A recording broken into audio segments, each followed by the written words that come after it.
Now, obviously, they got the win last week over Montreal, which snapped the two-game losing streak and obviously restored some confidence that had been lacking. But, you look at the next two games, Monday in Montreal, followed by the game in Regina. These are crucial games for the Stampeders. Not only just in the standings, not only between the ears, but they got to prove they got to win they can win big games on the road.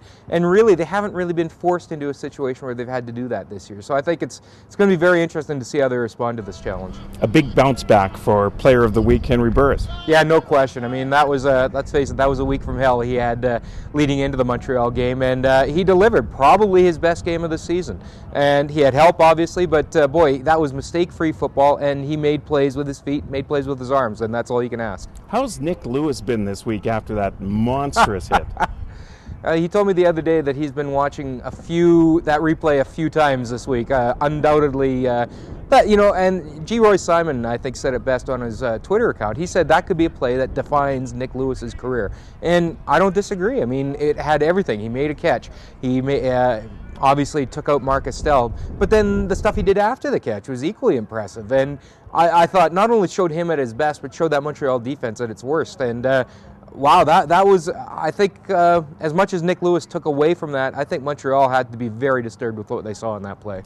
Especially Montreal's defense, not just Estelle, but it seemed like the rest of the team almost quit. Yeah, that was a very disturbing afternoon of football evening of football for the Montreal Alouettes. There's just no question about it. And again, we talk about how the Stampeders bounced back so nicely from the loss to BC. It'll be very interesting to see what Montreal does Monday afternoon as well. It was also a good game for Calgary's D.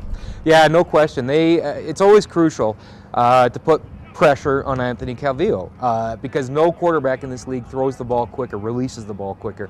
And they got to him. They absolutely got to him. They forced him out of the pocket. They forced him out of his comfort zone. He made some bad throws.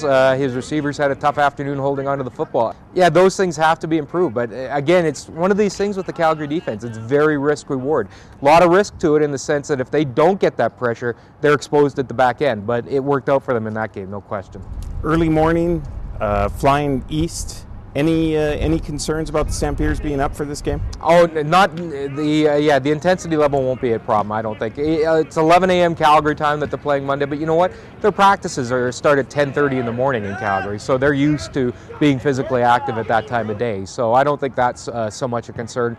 I think they will have to withstand some early pressure from Montreal, and if they can get through that, I think they'll be fine. They had 2 years ago it was the same sort of thing. Montreal came out very fast, and Calgary withstood it and came on in the end. Last year, they never had a sniff, Calgary, so it'll be very interesting to see which team comes out to play on Monday.